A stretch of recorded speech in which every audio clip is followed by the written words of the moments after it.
Promesse biblique du jour.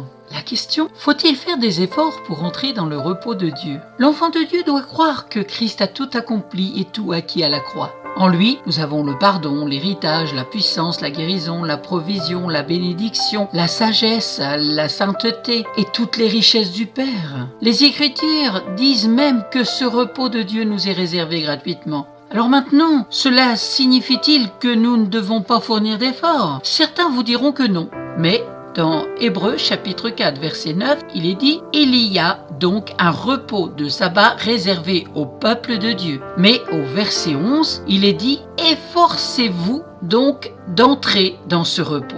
Christ nous a tout acquis, certes, mais il faut nous efforcer d'aller le chercher par la foi, le jeûne, la prière, le sérieux, la méditation de la parole de Dieu, etc.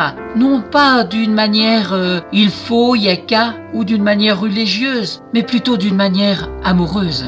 Si nous réalisons vraiment ce que Christ nous a acquis à la croix, nous serons passionnés, investis, consacrés, et nous irons chercher notre héritage en séparant ce qui est vil de ce qui est précieux. Ceux qui se prélassent dans la chair et qui sont paresseux pour les choses spirituelles ne vivront jamais les richesses de l'esprit qui sont dans leur esprit. Leur comportement montre bien qu'ils n'ont jamais vu ce qui leur est réservé. Ils vous diront « J'ai tout pleinement Christ ». Ils n'ont pas tort, bien sûr, sauf qu'ils n'y ont jamais goûté, car il n'y a aucun investissement de leur part. Leur vie ne change pas et ne porte aucun fruit. Il faut nous efforcer de sortir des pensées de la chair et de rentrer dans les pensées de l'Esprit de Dieu, là où se trouve tout notre héritage. Et bien sûr, y demeurer ferme jusqu'au bout. Amen. Si vous ne possédez pas de Bible, n'hésitez pas à me contacter, je vous en offrirai une gratuitement. À bientôt.